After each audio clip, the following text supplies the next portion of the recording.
Hola amigos y amigas de su programa Perspectiva Global. Continuamos con el resto del desarrollo del programa y en esta ocasión tenemos una entrevista con una experta en materia de el tema de política de equidad de género, que nos está visitando en el país a propósito de una jornada de formación que organizó la Internacional para la Educación junto con la Asociación Dominicana de Profesores. Bienvenida, Marixa Rojas, a nuestro programa. Muchísimas gracias, gracias por la invitación, gracias por el espacio. Y bueno, me siento totalmente confortable, maravillada de este pueblo de República Dominicana que es tan amable y tan hospitalario. Qué bueno. Y es su primera vez visitándonos. Es mi primera vez acá en República Dominicana, sí. Excelente. Y me llevo una excelente impresión. Qué bueno. Y a propósito de esa impresión que usted ha tenido en un tema tan, digamos, clave para las sociedades latinoamericanas y específicamente los pueblos como la República Dominicana, donde a pesar de que la mujer es mayor proporción en población, en los espacios educativos, los espacios profesionales y los espacios laborales. Nos contaba el profesor Hidalgo que el 87% de los miembros del ADP son maestras. A propósito de esa digamos, lugar que ocupa la mujer a nivel de nuestra sociedad, ¿cómo podemos nosotros potencializar ese rol a través de esa formación y de esas jornadas de capacitación que ustedes están realizando de cara a enfrentar los retos que tenemos en las sociedades latinoamericanas? Bueno, hay algo muy importante y es que estos procesos son procesos de formación y sensibilización, que es lo que tenemos que empezar un poco. ¿Por qué? Porque hemos tenido una historia como pueblos latinoamericanos, pero también en el Caribe, pero también tenemos una historia como humanidad, en donde el papel de la mujer ha sido invisibilizado. Y a pesar de que las docentes han aportado de formas importantes al quehacer de la República Dominicana, además son las formadoras de formadores, ¿verdad? De la niñez, de la adolescencia, de la juventud. Ese papel ha estado muy invisibilizado, ¿verdad? Entonces, ¿qué es lo importante acá? Y que estamos construyendo una política de igualdad de género. Una política de igualdad de género que permita poder identificar cuáles son lo que llamamos brechas, ¿verdad? ¿Cuáles son esos obstáculos que se presentan para que las mujeres ocupen puestos de liderazgo, para que las mujeres sean visibilizadas en el papel que han tenido, ¿verdad? Entonces es importante empezar con estos procesos formativos, pero también poder generar una política sindical. Una política sindical, y yo siempre digo que una política sindical es la que nos establece una guía para dónde tenemos que ir, nos establece una ruta de qué es lo que tendríamos que hacer para que realmente podamos tener que ese 85% se vea representado en puestos de toma de decisiones. ¿Por qué? Porque hay, digamos, obstáculos, como ahora lo mencionaba, brechas, que tienen que ver con que de repente las mujeres, y ayer yo les mencionaba algunos datos, las mujeres en República Dominicana todavía tienen un papel fundamental en temas de labores domésticas y en temas de cuidado de los niños y las niñas, y también de personas adultas mayores y de personas dependientes. Entonces, pues de repente para una maestra es muy difícil poder ocupar un puesto de liderazgo si eventualmente tiene que cargar con toda esa doble jornada, y muchísimas veces es triple.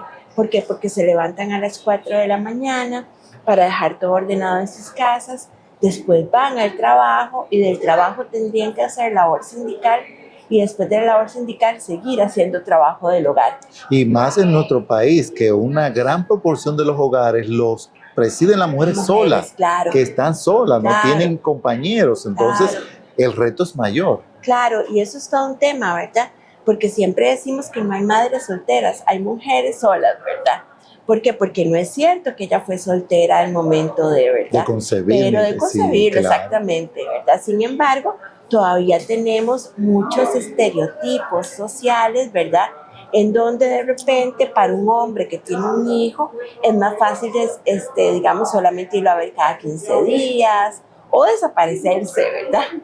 ¿Por qué? Porque todavía tenemos sociedades que son muy machistas y sociedades en donde se piensa que el tema de la maternidad o de encargarse de los hijos y las hijas es una labor de las mujeres. Pero también pasa con las personas adultas mayores. Generalmente se piensa que el trabajo a cargo de quien tiene que cuidar al papá y a la mamá es de las mujeres. Entonces, en el tanto tengamos políticas nacionales, entonces siempre hemos dicho, el cuidado es una corresponsabilidad social. ¿Por qué? Porque gracias al aporte de mujeres y hombres es que se construye República Dominicana. Gracias al aporte de las docentes es que República Dominicana puede escribir otra historia. Siempre hemos sabido que la educación es el camino hacia el desarrollo. ¿Qué desarrollo queremos? Esa es una pregunta que tendríamos que hacernos. Muy interesante. Me llamó poderosamente la atención que en esta jornada de capacitación que ustedes realizaron, la jornada no solamente estuvo dirigida a las mujeres, estuvo dirigida a los hombres.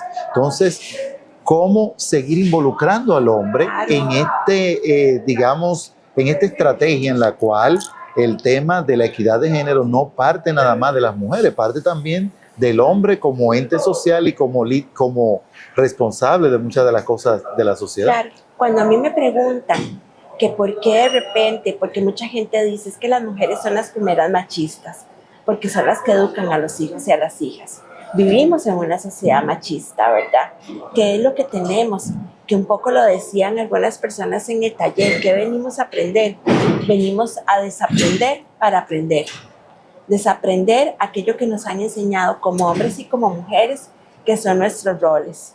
Esta sociedad no es capaz, y esto no se trata de que ahora las mujeres vamos a tener el poder y los hombres no, sino que se trata de construir un camino juntos, un camino de igualdad, un camino en donde los hombres también tienen que aprender y tienen que aprender a nuevas formas de relacionamiento, tienen que aprender también a que pueden expresar sus sentimientos, y en el tanto pensemos en una sociedad que va a desaprender para aprender nuevas formas de conocimiento, nuevas formas de comportamientos, vamos a tener una República Dominicana más igualitaria. En términos de lo que son, digamos, las situaciones que atraviesan las mujeres a nivel de Latinoamérica y los principales problemas, ¿cuál entiende usted que son los desafíos más apremiantes que deben atender las sociedades latinoamericanas? Sí, tenemos que tener políticas de cuidados, una política de cuidados en donde la sociedad se involucre y en donde hayan alternativas para que las mujeres puedan capacitarse, dejando a sus hijos y a sus hijas en lugares seguros, en donde las mujeres puedan salir a trabajar fuera de sus casas. Y ahí el gremio de la educación tiene un tema importante. ¿Por qué? Porque con las jornadas extendidas también podemos colaborar a que eso se dé en una República Dominicana. Pero también tenemos que empezar a replantearnos desde el gremio de la educación. Yo tengo una jornada extendida, ¿quién cuida a mis hijos y mis hijas? ¿Cómo podríamos hacer también para que la sociedad en su conjunto, digamos, sea un ganar-ganar para todas las personas? ¿Qué es lo otro que tenemos que empezar a pensar? ¿Cómo, por ejemplo, educamos a las niñas para que puedan tener una visión de que el estudio y la posibilidad del tema laboral les brinden mejores condiciones de vida? Y en ese sentido es un tema en donde todavía tenemos y nos encontramos obstáculos a nivel de que las mujeres generalmente no estamos en el campo de la ciencia y la tecnología. Cómo involucrar más a las mujeres y a las niñas en esos espacios, ¿verdad? Y cómo desde la educación podemos educar sobre nuevos roles de comportamiento. Y ahí el gremio de la educación tiene una labor importante. Y hay otro aspecto, Marixa, que también me gustaría preguntarle, que tiene que ver un poquito con las estructuras de gobierno, sí, y los cambios que se están dando en muchos países del mundo que en correspondencia afectan también a los países latinoamericanos, que es estos nuevos gobiernos que están surgiendo con una agenda totalmente diferente a lo que es muy conservadora, exactamente, ultra conservadora, y que digamos que se están haciendo tendencias en muchos países, y muchos países latinoamericanos vemos como el latinoamericano promedio está apoyando esa agenda. ¿Cómo podemos trabajar de tal manera que logremos mantener el respeto a la implementación de políticas en favor de la equidad de género en nuestros países de Latinoamérica? Hay que atender que efectivamente tenemos una corriente conservadora en muchos países, ¿verdad? Y en donde se piensa que realmente el tema del avance por los derechos de las mujeres es un tema que tendríamos que retirar, ¿verdad? Y hay corrientes en estados, como usted lo ha hecho en gobiernos en donde se piensa que ya no tenemos que hablar de igualdad de género, ¿verdad? Pero sin embargo, yo creo que la resistencia y la mayor resistencia tiene que ver con el tema de cómo nos afiliamos, cómo conversamos, cómo tenemos estos espacios para justamente esa embestida de gobiernos conservadores, porque también no es solamente el tema de contra las mujeres, es también contra la educación, por ejemplo, ¿verdad? Si yo no tengo un pueblo educado, voy a tener más personas que pueden trabajar como peones y es mano de obra barata. Sí. Entonces, muchas de esas estrategias tienen que ver con gobiernos que quieren que la gente no se eduque, con gobiernos que prefieren que las personas tengamos ignorancia. ¿Para qué? Para tener mano de obra barata en América Latina, como es históricamente. Entonces, al pie de la lucha, la educación tiene que ser la bandera. Y educación pública y de calidad, además. Y ese es otro tema interesante y además está el tema de la violencia contra la mujer. Exacto. Nosotros en nuestra sociedad tenemos unos indicadores muy elevados de violencia contra la mujer. Nos gustaría saber si a nivel de Latinoamérica, digamos, priman estas conductas, estos comportamientos y qué podemos hacer desde las diferentes entidades y organizaciones que construyen y hacen políticas de Estado, hasta también los gremios, las organizaciones de la sociedad para seguir enfrentando este mal. Tenemos que tener claridad que el Estado tiene que tener políticas en pro de la igualdad. Tenemos que fortalecer los mecanismos de avance de los derechos de las mujeres, ¿verdad? Y sobre todo no solamente tener mecanismos, digamos, o políticas que vayan en el avance de los derechos, sino también políticas que vayan en pro de la no violencia contra las mujeres.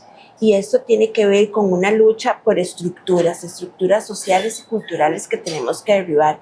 Y en ese sentido, por ejemplo, tenemos que pensar en nuevas masculinidades con los hombres, nuevas formas de entender cómo nos relacionamos hombres y mujeres, ¿verdad? Y que al final de cuentas la violencia no es la salida.